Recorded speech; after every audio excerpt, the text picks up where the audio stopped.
Data Breach Prevention and Response Web Conference. Today's call is being recorded. And now, your host for today's call, Mr. Chanley Howell. Mr. Howell, please go ahead, sir. Thank you. And thank you, everybody, for joining us today, which I am hopeful and believe you'll find to be a useful webinar. Today's Data Breach Prevention and Response Program is the second in our 2014 Healthcare Information Technology webinar series. My name is Chanley Howell. I'm a partner in our Jacksonville office. I practice in our Technology, Transactions, and Outsourcing practice group, as well as our Privacy, Security, and Information Management practices. Now I'd like to briefly introduce our speakers. And first, for some housekeeping, the program will run for 1 hour, and we will apply for one general CLE credit. All New York, New Jersey, and Kansas attendees applying for CLE credit must fill out an attorney affirmation form and write down the course code that will be announced at some point during the webcast. The attorney affirmation form and today's slides can be obtained in the handout section on the right side of your screen. Questions can be submitted during the web conference by entering them into the Q&A box, and then we'll answer the questions at the end as time permits. Now to introduce our speakers. Kate Etchke is Vice President and General Counsel for UMass Memorial Healthcare, Central Massachusetts' largest not-for-profit healthcare system and clinical partner of the UMass Medical School. Kate oversees all aspects of legal affairs for the system and provides legal advice on corporate, transactional, compliance, managed care, and regulatory issues. Kate has 20 years of experience advising nonprofit healthcare entities, including providers, health plans, and disease management and wellness companies. She is a graduate of Harvard Law School and Smith College. Next, we have Leanne Hopte. Leanne is Senior Counsel with Foley and Lardner and a member of the Healthcare and Privacy, Security, and Information Management practices. She is also a certified information privacy professional.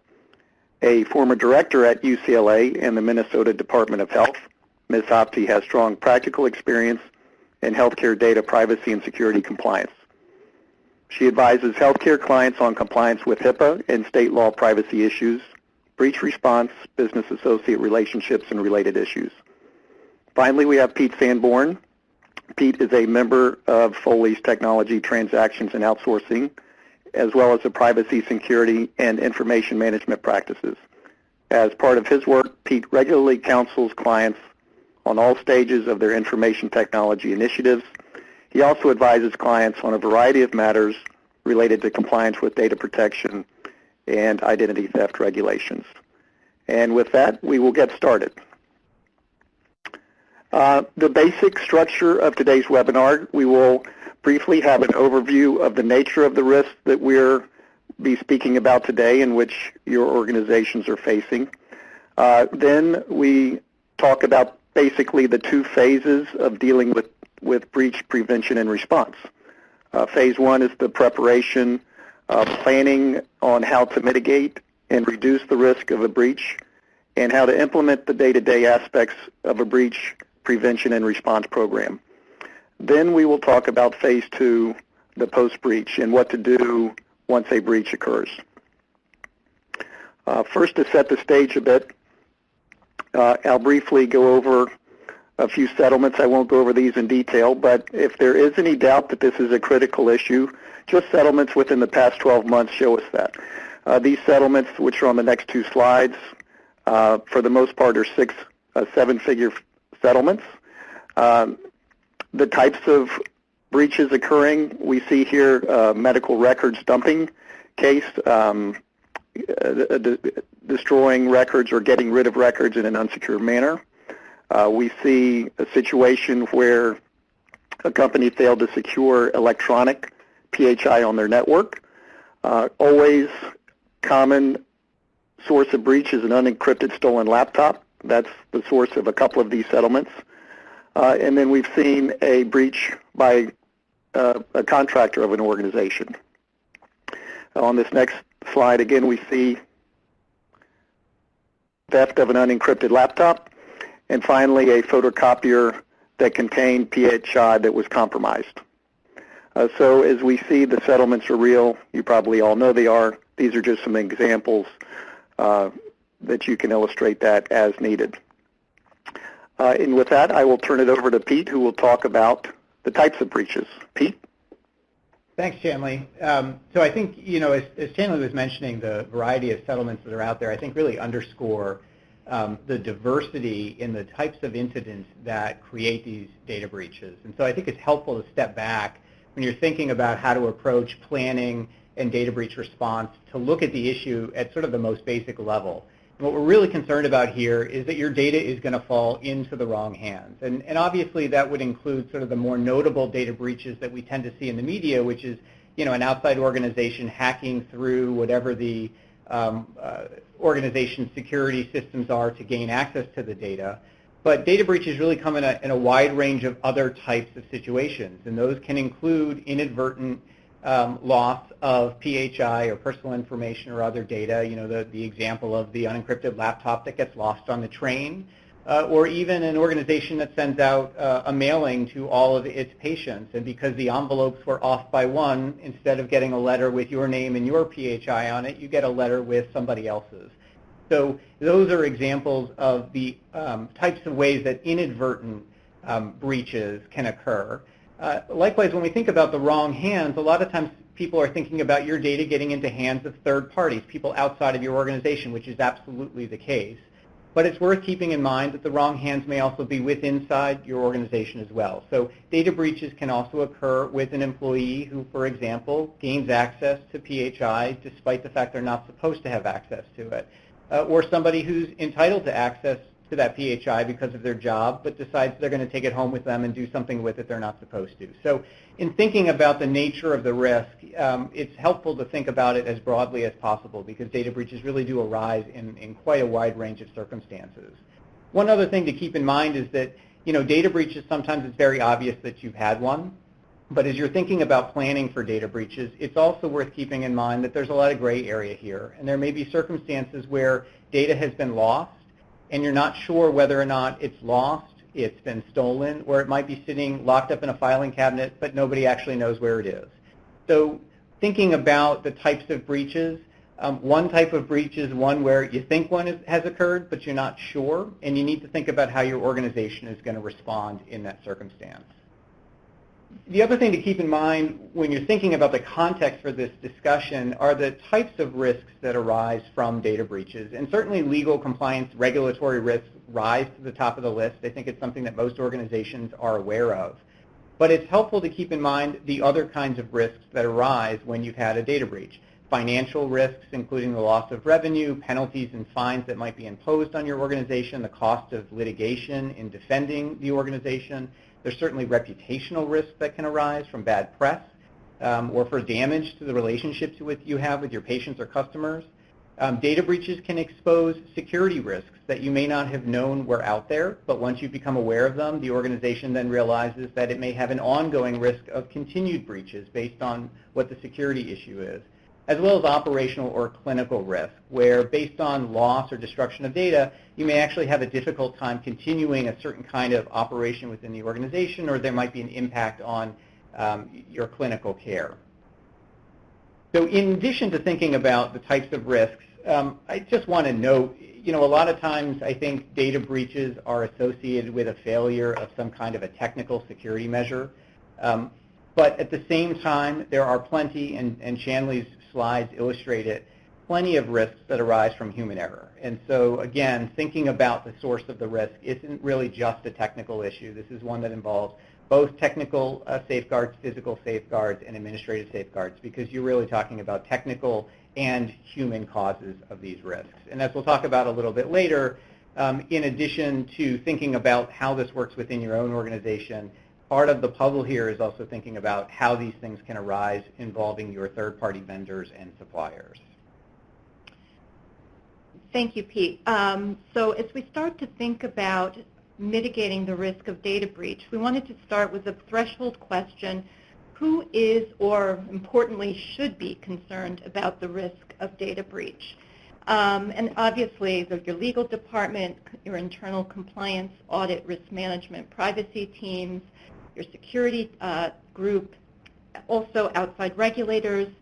Less obviously, but equally important, your executives and board of directors should really have this at the top of their list of priorities. Physicians, if you're working in a clinical provider setting, as I do, your physicians and other care providers should be thinking at all times about the risk of data privacy. In the business associate context or vendor context, customers, business teams, sales teams, vendors, the general public, I think, is increasingly aware of the risk to their data that's held in healthcare settings. In the for-profit setting, investors, in both the for-profit and nonprofit settings, we have joint venture partners who also will have an interest in how our data is held and protected. So we're going to spend the next several minutes talking about the life cycle of risk mitigation. And there really are two phases for mitigating the risk of a data breach. One is the all-important preparation, planning, and day-to-day work that we have to do constantly in anticipation of a potential data breach. And the second is the post-breach phase. So I think the most important, frankly, is phase one, which is the ongoing preparation, planning, and day-to-day work that we do. And I think in the context of privacy and security data breach risk, we need to prepare as we would for any other disaster. Here in Boston, we take great pride in how our hospitals responded to the marathon bombings. It was an extraordinary, coordinated effort.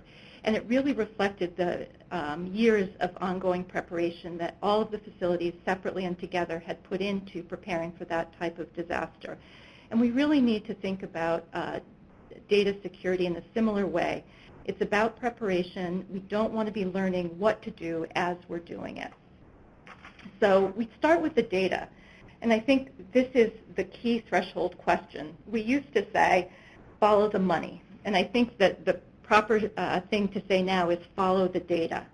So the questions we have to ask are, what is the data that we hold? How sensitive is that data? How much data are we holding? And critically, where is that data?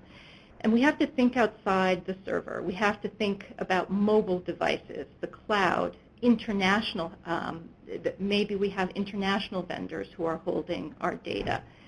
Think about networked medical devices, our copying machines. I think one of the breaches that we started with in the introductory slides was data held in the memory, the hard drive of the memory of a copying machine. And in a clinical setting or in a setting dealing with the financial records of our patients, our copiers house an extraordinary amount of sensitive data. Hard drives, servers, backup. Some of the more egregious breaches resulting in pretty significant financial exposure have involved loss or theft of backup drives. Think about telecommuting. Do you have staff that are working remotely who may be housing data on hard drives in their residences or disposing of data in their trash barrels? Most of us in the clinical setting have not only employed physicians, but we'll have private physicians on our staff. So we're also dealing with community physicians who may not have the kind of technological resources and infrastructure that we might have in our right in our hospitals. So auditing and considering where our data is held is absolutely vital. The privacy and security and compliance staff should be doing walkthroughs at various offices, especially the ones out in the community, to assess how data is being housed.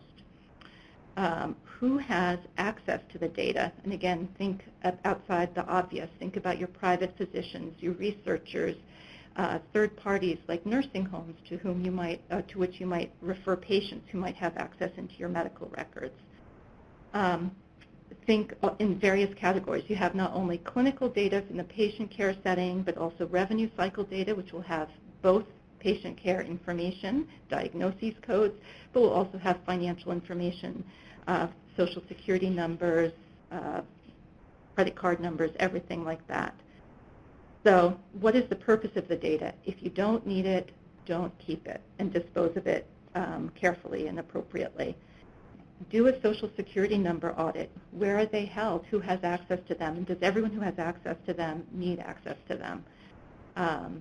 Types of data, obviously, PHI or health information, protected information. Here in Massachusetts, we have very high standards for breach of credit card and other financial information, Social Security numbers, your secret sauce, your proprietary information, and you're also holding other parties' data where you will have exposure. And that's true whether you're the covered entity or whether you're the business associate. So once you have a sense for all of the data that's out there, it's really critical to assess your organization's risk tolerance. And going back to that stakeholder slide, think about who should be part of that conversation, whose opinion matters and why. Frankly, I think at this stage, the executive team and the board of directors should be fully engaged in that decision around risk tolerance. On May 5th, the Target CEO lost his job as a result of the Target breach. If that didn't sort of flag the issue for our executive teams, I'm not sure what would. So it should really be an educated risk assessment in terms of what the organization's risk tolerance is. Obviously, there are going to be varied views in that analysis, legal, business, and others.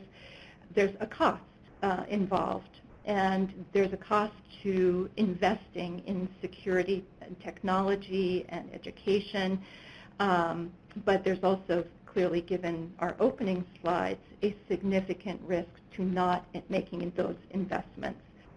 And our boards, our corporate boards, it's our job as in-house counsel or in-house privacy and security, and also as outside counsel, to make sure that our boards of directors fully understand the risk so that they can make educated decisions, exercise their fiduciary responsibility, thinking about the care mark obligation, to really evaluate at a high level whether the organization is appropriately investing in the resources to protect the data that's housed.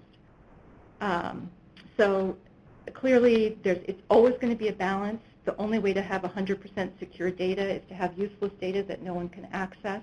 It is more of an art than a science in terms of how to balance the needs of security against the operational and business needs of a clinical provider or health plan. So again, the role of counsel and privacy and compliance is to help the business and operational teams balance those competing interests. But it has to be an educated risk assessment.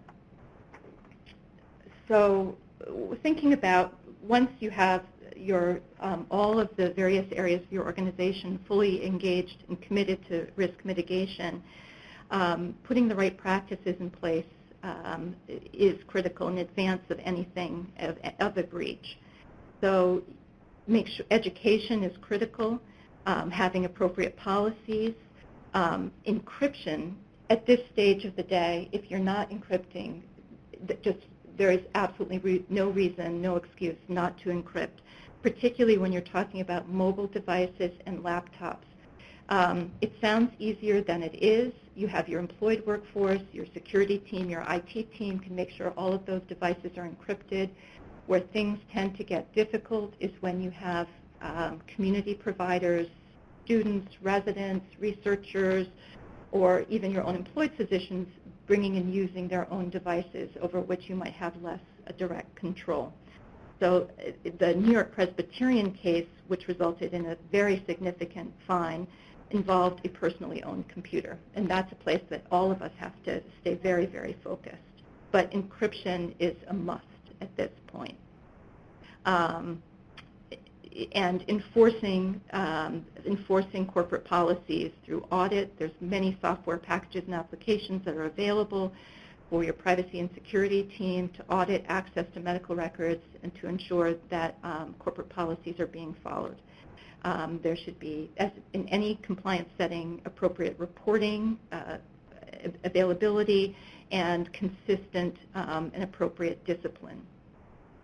Another piece that I think all counsel and privacy and compliance and business folks who have an investment in this area should be very familiar with is cyber liability insurance. take the time to know the terms. First of all organizations should have cyber liability insurance. Breaches are inevitable. They happen all the time. It's really just a magnitude and a frequency question at this point. So know the terms of your cyber liability insurance. Frankly, you should become involved in selecting the cyber liability insurance. What is covered? What is excluded? Does it cover intentional, malicious, third-party breaches? Does it cover the cost of credit monitoring? And who's on the approved panel of counsel to respond to a breach? So cyber liability insurance is a critical resource as well. And having a breach response plan in place, again, it's about that preparation in advance of the crisis.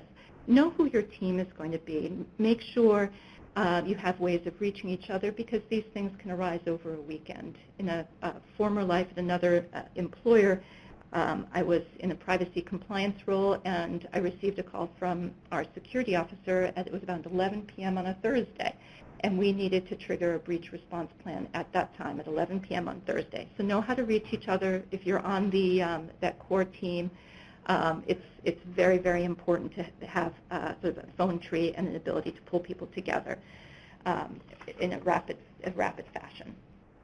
So that's just sort of a very rapid, high-level overview of some of that basic day-to-day preparation I think all of us should be engaged in the healthcare setting. And Pete, you're going to talk a little bit about one of the great areas of exposure we all have is our third-party relationships, our vendors. We can have superb security infrastructure in our own organization, but obviously we're very dependent on third parties. Many, many third parties will have access to our data. Yeah, I think that's right. This is one of the areas that I think is often overlooked when organizations are looking internally as to how they want to prepare for a data breach and how to respond. And the thinking here is to really make sure that you not only understand, as Kate was talking about, what your own organization's risk tolerance is, but to evaluate for each of your vendors who have access to your sensitive data what their risk tolerance is. And what you're looking for is a situation where those two are aligned. Because if there's a gap between how you view the risk and how your vendors view the risk, there is very likely to be a situation where if a breach were to occur, you're not going to be happy with how things play out. So really you want to spend the time, and I'm going to take a couple of minutes to walk you through some ways to do it, to evaluate those third-party vendors. And at a very high level, there's some red flags that to me would signal that you may have a disconnect between where you are at and where your vendors are at from a risk tolerance perspective. And those can arise, for example, if you're working with a vendor that is very desperate to land your business for one reason or another, and they start to make a lot of promises to you about what they can do. If they're making those promises with respect to data security, that would be a red flag for me. It doesn't mean you shouldn't go with the vendor, but it is something that would suggest you want to look more closely to be sure that if they're promising you they can do something, that they can actually deliver on that. Similarly, when you're working with vendors who are new to the space, particularly in a space like healthcare where it's heavily regulated, there are a lot of nuances to what the data is and how it can be used. If you've got vendors who are new to that space, I would be taking some extra time to look carefully at their practices to understand whether they're at a point where they can actually operationalize their security practices in a way that makes sense in your space. Likewise, and this might be a little bit counterintuitive, but if a vendor comes back to you after reviewing your data security requirements, those that you put into your agreement as well as your business associate agreement, and they don't mark them up, for me that's a red flag because it suggests, A, there's a risk that the right person at the vendor did not get a chance to review those requirements. And sometimes in an effort to close the deal quickly, organizations, and it's true of both customers and vendors, try to move through the contract process quickly. But you really want to make sure that the vendor's internal expert on security has spent some time with those provisions. And quite frankly, I'd rather see them come back with markups that reflect the fact that they've been thoughtful in reviewing your requirements than to see them come back clean, because there is a risk there that either the right person hasn't viewed them or the vendor is taking the risk that they're not going to be in compliance with those provisions. They'd rather get your business up front, and they'll deal with that risk were it to occur. And I can tell you I've seen that in practice, where folks sort of underestimate the likelihood of a breach, and they'll agree to security provisions that they may or may not really be able to follow through on. The last red flag that I would just throw out there is if you're working with a vendor that does not have somebody who's dedicated to privacy or security, I would be looking much more closely at them to figure out how they handle those issues. Because if they don't have somebody who's doing this full time, there's certainly a risk that they don't have the kind of processes in place that you would expect of your own organization as well as your vendors. And Pete, just one thought. I think this is an excellent checklist, and it's so valuable not only in the context of vendors who will be supporting your clinical area, but also revenue cycle and human resources, increasingly with the introduction of wellness programs and your health insurance program. You have all sorts of sensitive information involved in all aspects of your business where these questions are critical to have addressed. I think that's absolutely right. In fact, I would say no vendor is too small. I mean, you should be looking across your organization, and as Kate talked about, once you've done that inventory of data and what it is and where it is, you want to be looking at every vendor who touches it or touches the systems where the data resides. And I think that was one of the lessons that came out of the Target data breach, because the way in which that breach occurred, I think, caught a lot of folks by surprise, because it wasn't really where they were looking for there to be this kind of activity. It came through a vendor who I'm sure was not on the top of the list for places that Target was looking to make sure it was secure. And, I threw in here sort of the case of the Chinese menu. It's worth taking a look. The New York Times ran a story a couple of months back about some enterprising hackers who were trying to break into an organization's security, and they were not having any success doing it directly. But they figured out that a bunch of employees were all ordering takeout Chinese food from a restaurant down the street. And so they hacked the Chinese restaurant's website, put malware on their online takeout menu, and tried to use that as a way of getting through the company's security systems. And I just put that out there because the folks who want to get access to your data maliciously are enterprising. And you need to be thinking the way they're thinking when you evaluate your vendors. They're not going to go through the heavily protected front door. They're going to look for the place that you haven't thought to look. So you really do need to be looking at all of your vendors, not just the big ones. And quite frankly, you want to be asking them who they're subcontracting with, because if they have subcontractors who are not following the practices you would expect, that creates another level of vulnerability. So there's a couple of different ways to address the risk. I mean, obviously you want to start with your contracts with your vendors. You want to make sure that you have provisions in those agreements that deal with data security. I think a lot of folks rely on business associate agreements to set out those terms. I'll just note that business associate agreements generally focus on protected health information as that's defined under HIPAA. That doesn't necessarily include the sensitive data that's outside of the scope of that definition. So if you're working with vendors who have access to other kinds of personal information or sensitive internal information, a business associate agreement, while required, isn't going to be the end-all be-all for that kind of protection.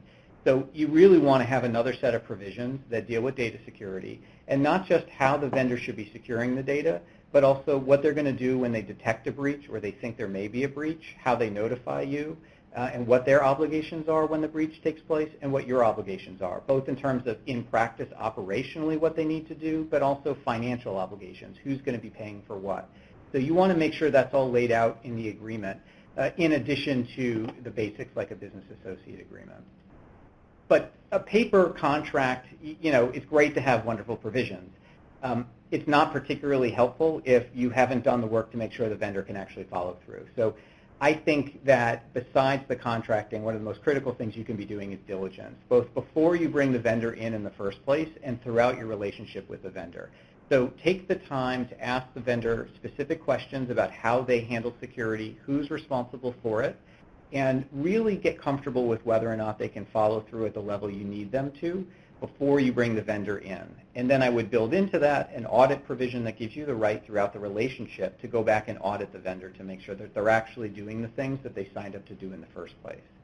In addition to that, you want to have your data breach plan in place before you start contracting with these vendors, or certainly any new vendor, so you can understand how they're going to fit into your plan. Because a lot of folks have a plan that sort of anticipates internal data breaches, but you want to make sure you know what you're expecting of the vendor, you know what their plan says, and how the two are going to fit together.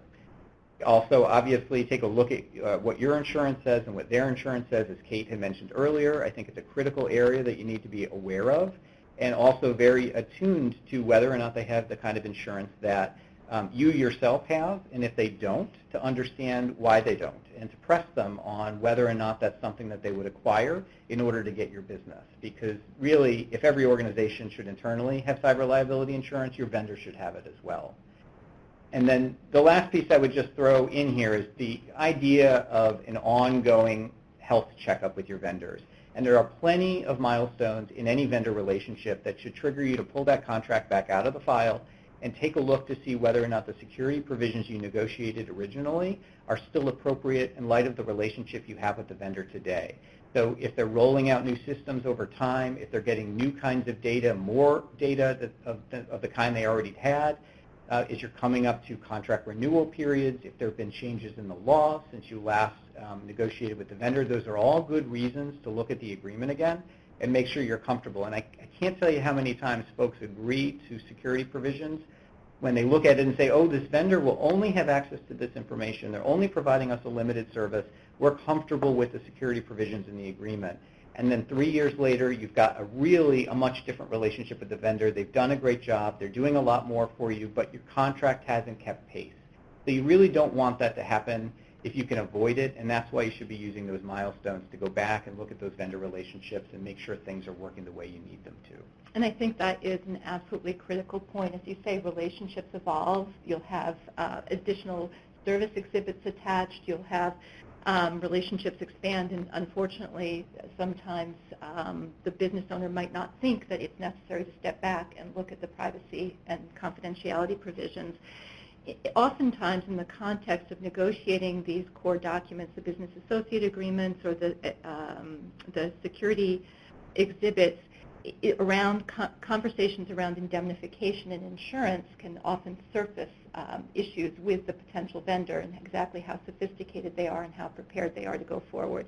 The good thing about pushing for an indemnification provision is it will almost inevitably, if it's a relatively sophisticated entity, involve the legal team, and you want the legal team to be involved and to review what it is they're committing to. And one other note on that sort of drive home the value of diligence.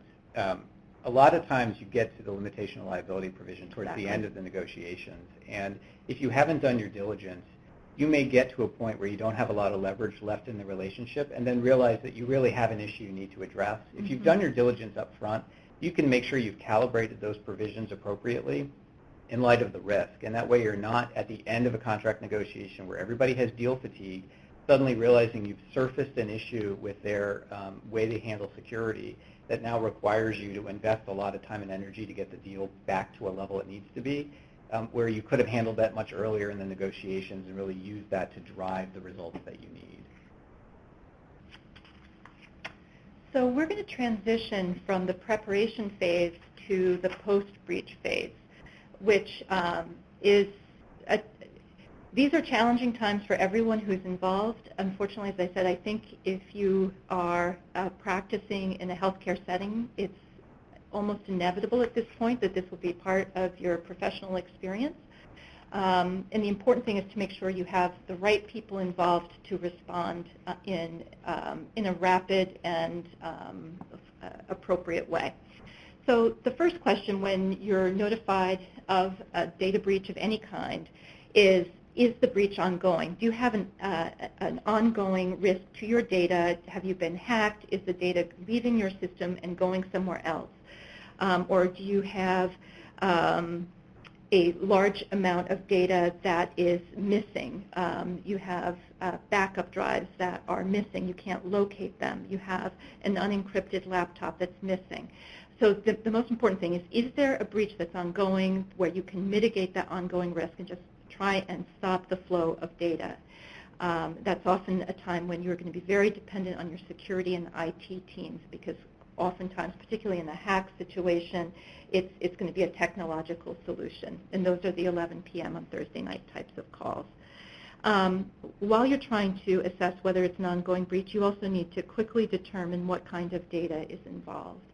Is it protected health information? Is it social security numbers, financial information, credit card data?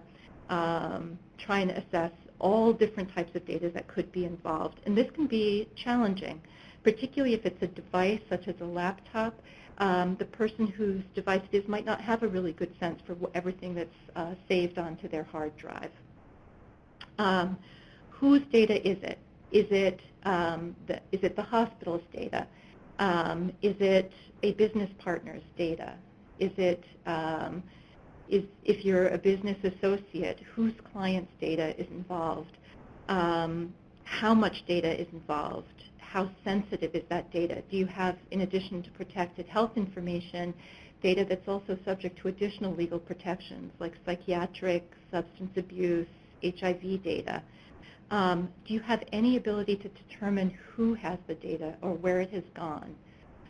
Who is responsible for it? And is it completely lost? Is it retrievable?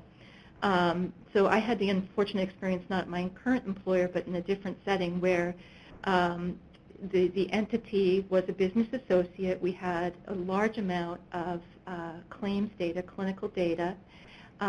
We were subject to a hack that I think we ultimately determined it came out of Eastern Europe through a weak link. It was I forget the exact technological terms, but someone had accessed our system and was capturing data, and we had to address all of these things very, very quickly. The most important being stopping the breach, which our security team was able to do, and then trying to assess how many clients were involved, whose data was involved. And it's very difficult in these times. You're making decisions on the fly. You have to balance a sense of urgency with the need to be as accurate as possible. And in that context, the role of your organization's core values is really critical. And this was a great learning experience for me because I was coming to it trained as a lawyer, thinking sort of liability avoidance, risk mitigation, don't say anything until we know as much as we possibly can know. But in those core meetings, crack of dawn after the hack, we had all the right people in the room, including our the vice president responsible for customer relations.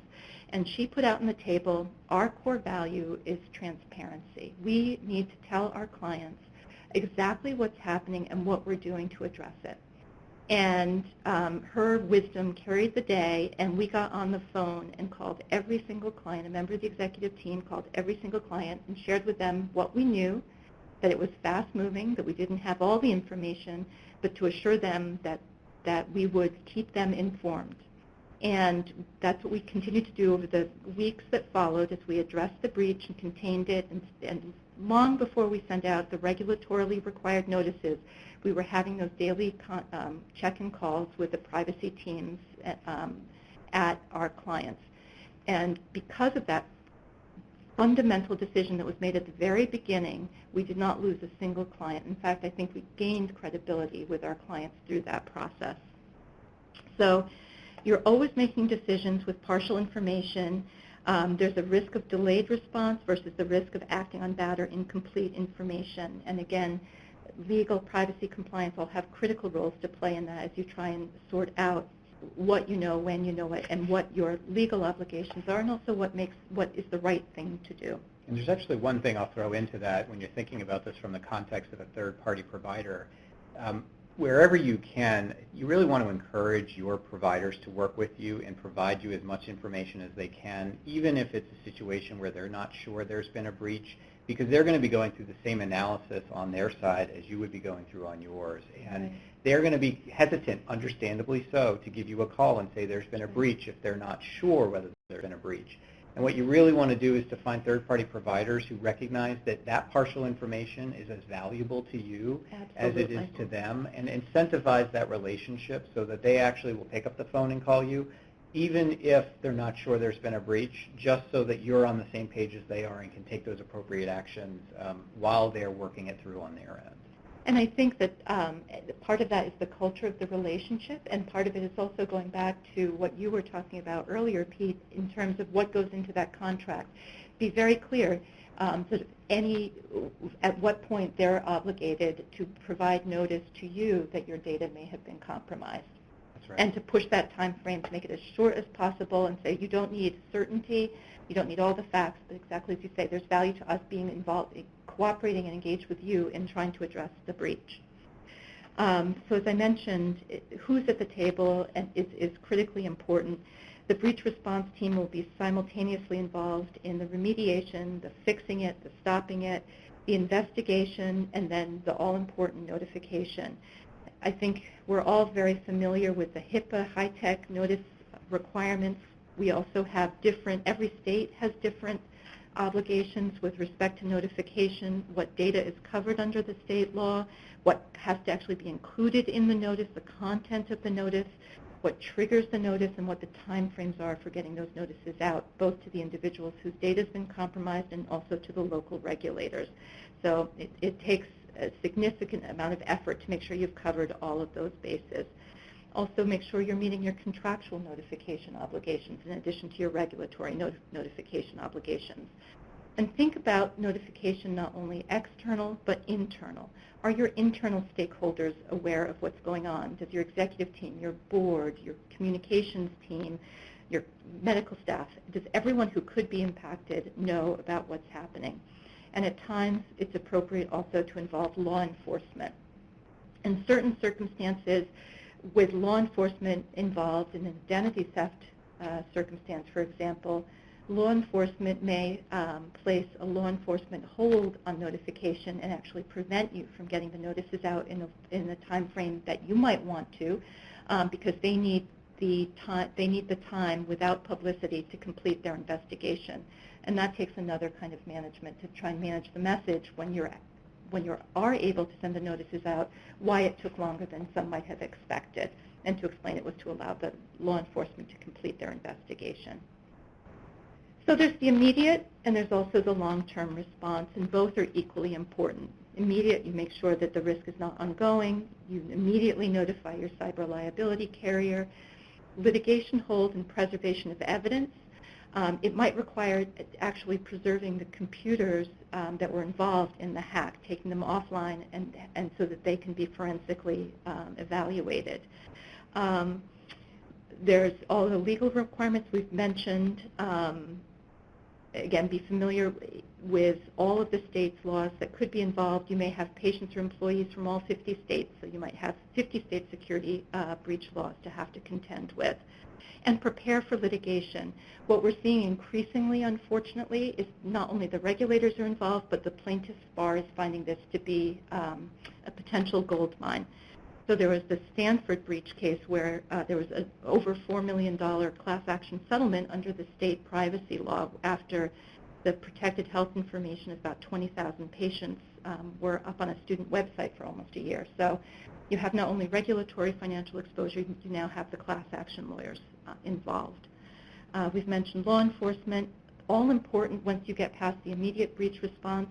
In healthcare, we love root cause analyses. We want to know what went wrong. Take a systems approach, just as you would when there's a clinical adverse event. You want to know what went wrong from a systems perspective. And then ongoing risk mitigation, customer service, communications, whether you have call centers, FAQs, keep it simple, make sure that the internal and external communication plan is a strong and robust one. So just to sort of like tie it all together, to unpack and summarize the risks arising from a breach, security, you want to make sure that the threat is over. Have you fixed the source of the problem, both immediately and in the longer term? And that's why that root cause analysis is vital. Legal compliance, regulatory, did we breach a law? Have all of the regulatory requirements been satisfied? And contractual requirements. Financial, do we have liability to third parties? Are we subject to fines? Do we have contractual obligations, indemnification obligations to third parties? And what impact is this going to have ongoing on our revenue? Because it could have a significant public relations impact. And related to that, reputational. How will this data breach impact our reputation as an organization among all of our stakeholders, our physicians, our employees, our patients, our clients, and what is our plan to address that? So, Leanne? Thank you, Kate. So to follow up on Kate's outstanding overview of data breach response, I'm going to wrap up this presentation by briefly highlighting some of the complexities with regards to post-breach response. And first, I just want to present this data breach incident response business process checklist. And this is a checklist that was created by our Foley data breach incident response team. It's kind of a 9-step process that is designed to ensure that you address all aspects of data breach response. And as Kate had mentioned, it's absolutely critical early on to focus on engaging your IT team and remediating. And in some cases, successful remediation may result in the fact that it won't be necessary to report a breach. In all other cases, obviously, it's critical to remediate at any rate. Secondly, which I'll talk about a little bit more, it's important to understand all of your legal obligations with regards to breach notification and relationships and notification both to patients and to the attorney generals and others. Thirdly, it's very important, especially when there are third parties involved, but to think about your public relations strategy and what's going to be reported in the media, how you're going to relate to your business partners if there are multiple parties involved in a data breach. Obviously, I think many of you are familiar with the execution of breach notification and breach resolution, but equally important is ensuring that through this fast-moving process that you have adequate documentation. So if down the line you're subject to a compliance investigation or compliance review, you're able to produce good evidence of everything that you've done along the way. So as Kate talked about, and I'll just touch on this briefly, there are many sources of notification requirements in addition to HIPAA. There are state laws related to personally identifiable information, and there are also state laws related to breaches of medical information. So for example, in California, hospitals are subject to a separate breach notification requirement for unauthorized access, use, acquisition, or disclosure of medical information. There's a different time frame. The reporting time frame is 5 days, and although notification to patients can be, for example, a single notification for HIPAA and this state law, a separate notification is required to the California Department of Public Health. In addition, there are contractual notification requirements, and often the contractual notification requirements will require faster action than even some of these statutory or regulatory requirements. For example, if you have a CMS data use agreement, if you're part of, for example, an accountable care organization, a breach of personally identifiable information, loss of data, disclosure, should be reported to CMS within 1 hour. If you have a Medicaid managed care contract, at least in California, and I believe in many other states, you're required to report an acquisition or a belief that someone has acquired the data upon discovery. If Social Security numbers are potentially involved, you're required to report that immediately. Otherwise, you're required to report, for example, within 24 hours by email or fax. If you're a Medicare contractor, you're going to have additional responsibilities, and again, they're likely to be much quicker than the response that you're required to make under statute or regulation. When there are third parties involved in a data breach, there are additional complexities, as I mentioned. We think about sometimes a business associate agreement as structuring your relationship with third parties, but in addition, you may have business partners, for example, hospitals and physicians who are part of the organized healthcare arrangement and share access to patient data. Community physicians may have access to hospitals' data through a physician portal. for example. And there are many situations like this where there's access to and kind of a shared responsibility for protecting the data. So in looking at, your agreements with these parties, whether it be a business associate agreement or others, it's useful to think about laying out some of the procedural issues that arise. So first of all, who makes a determination of the breach? If you're a covered entity, to what extent do you want to have the right for oversight and review of the determinations of your business associate, given that you have certain responsibilities to your patients and or to your clients? How involved do you want to be? How involved are you able to be? Attribution of fault.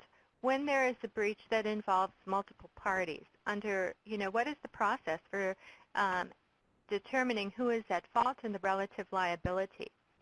If responsibility for notification is delegated, for example, because in some cases it may be more expeditious and more cost efficient to delegate, it's important to ensure that the rights to review and approve notices are addressed, and in particular, rights to approve communication to the media or to any federal agencies. I think you're all familiar with issues related to the payment for costs of notification, and we've talked about the importance of indemnification and insurance earlier in this webinar.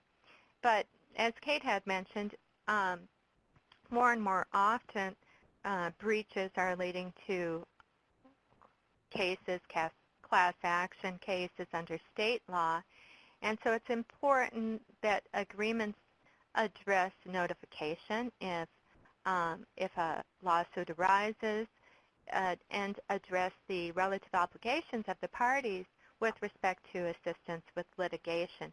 So these are kind of some key procedural issues to think about in advance, because oftentimes when a breach happens, there's likely a lack of definition many times in a contractual agreement with respect to these issues, and it can lead to certain problems, certain uncertainties as you move through the process. So the other thing that happens post-breach, in particular if it's a significant breach, is the Office for Civil Rights will contact the organization and will undertake a compliance review. This is generally a standard response for any breaches of 500 or more. And as I mentioned, the first thing that will happen will be, for example, the covered entity will receive a request for information from the Office for Civil Rights. And based on, the response to this request for information, the scope of the investigation and or the compliance review can expand. And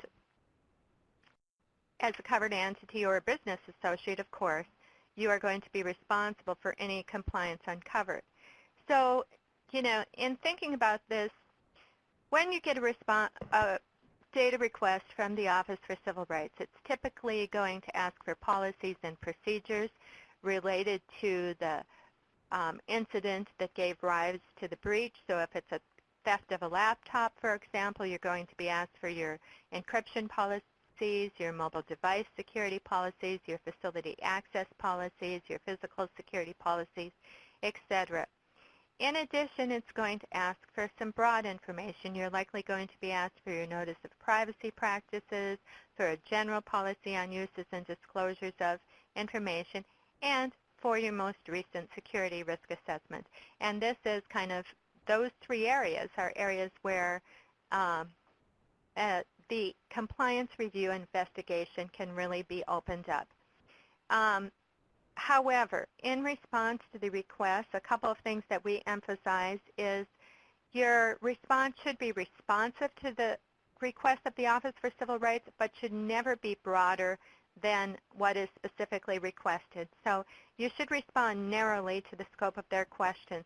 When you're looking at what the Office for Civil Rights is looking at in response to a particular request, we suggest you look at their audit criteria so you have an understanding of what the investigator is going to be looking at, the kind of checklist that they're going to be using when they evaluate your responses. Of course, it's important to respond timely or request an extension, and extensions are granted upon request, and to develop a cooperative relationship with the investigator, because this process may be going on for some time, and it's only to your benefit to develop a cooperative relationship. It's also very important to highlight prompt corrective actions to address the cause of breach, both from the sense of being cooperative and to save you from any penalties, to limit the amount of penalties that could be imposed, because as you know, under HIPAA, penalties are tiered according to the level of culpability. And taking prompt corrective action is one way to limit your liability under that provision of the law. So I think we're running very close to the end of our time today, and I wanted to leave a couple minutes for questions. So at this point, I will conclude my section, and Chanley. Sure, Leanne. Yes, this is Chanley, and we have a couple minutes to go, and there are 3 questions. I'll hit these real quickly. I will say, and we'll probably go over a bit, obviously some folks will have to leave, and if you do, absolutely head on to where you need to go. I would just say if you do have questions, feel free to email any of us or call us. Our contact information is in the materials, and we would be more than happy to answer any questions that were not answered for you today.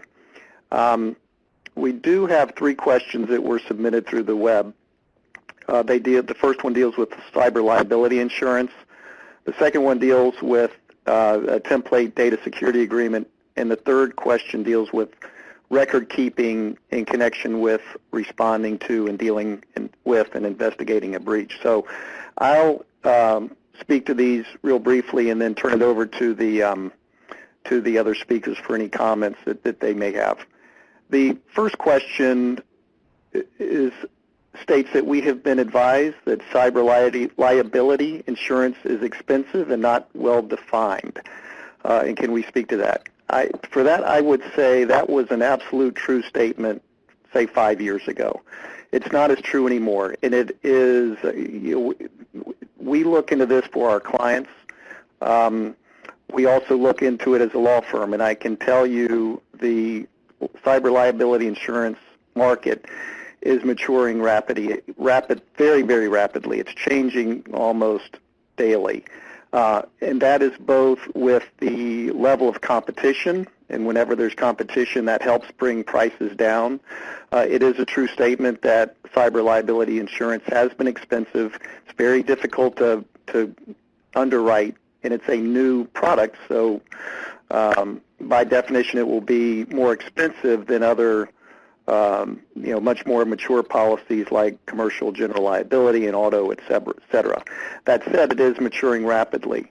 As I say, there's competition.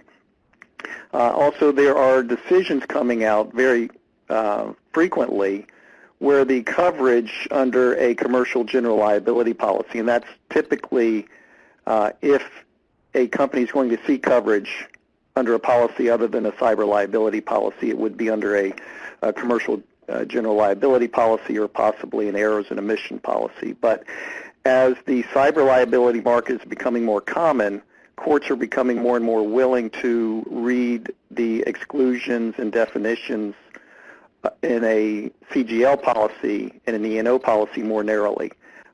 Point being, there is a product that covers cyber liability and security breaches, and if you choose not to buy it, then we're not going to rewrite the court will say, we're not going to rewrite the policy to cover it when there's a specialty policy that covers it.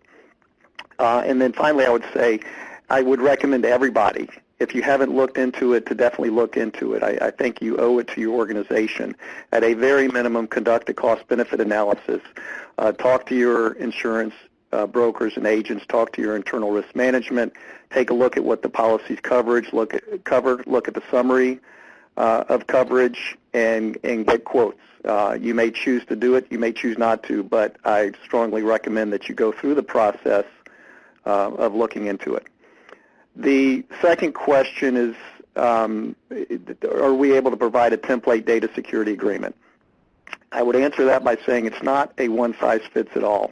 It depends on a number of factors such as the sensitivity of the data, the nature of the services, the nature of the vendor's IT system, the size of the transaction, etc. I've seen data security exhibits and agreements ranging anywhere from 1 page to 15 pages or even more. But I would say, feel free to call or email me. This is Chanley Howell. And as long as we have the proper context, I'm sure we can get you what you need and get you pointed in the right direction.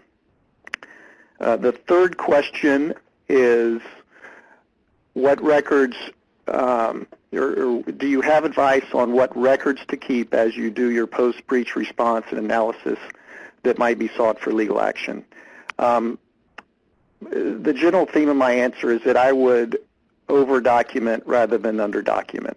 I see many organizations that are overly concerned about creating documentation, and it results in not having enough documentation to either support a conclusion that the patient or the consumer or another individual has not been harmed, or in the event of a regulatory action or litigation, there's frankly not enough documentation to support the organization's position.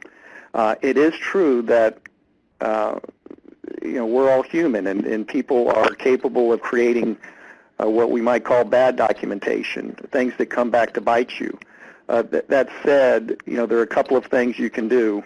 One, you can hire counsel, and typically the attorney-client privilege is a bit easier to assert if it's outside counsel rather than in-house counsel. And again, there are limitations to the attorney-client privilege. We recognize that. But that said, having counsel involved in the investigation, in the mitigation and response can maximize the likelihood that if there is documentation that you want to protect, and there may be, pure legal advice that you really do need to protect and is core attorney-client communication, or could be work product depending on whether claims have been asserted. But the privileges can attach to documentation, and that can help allay some fears.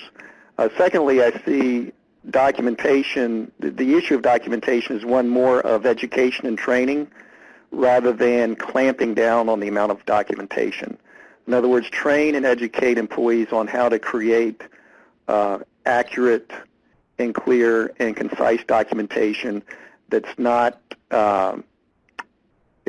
using opinions that are off base or opinions that are not based on fact. So as long as employees are properly educated and trained on how to create the documentation, that goes a long way of reducing the risk that there'll be bad documentation that later surfaces and hurts you. So that is, those are the three questions and my thoughts on those questions. I would open it up to the other speakers to see if you have any thoughts on any of those topics. Before we open it up, Chanley, I'm sorry, I want to announce a CLE code for those who need it. So that's 5, Q as in Queen, K as in Kite, S as in Sam. Again, that's 5QKS. Thank you.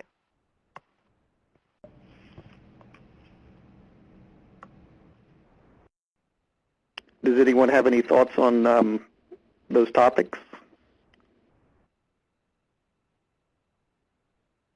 If not, then we can conclude our webinar for today. Again, thank you, everybody, for attending.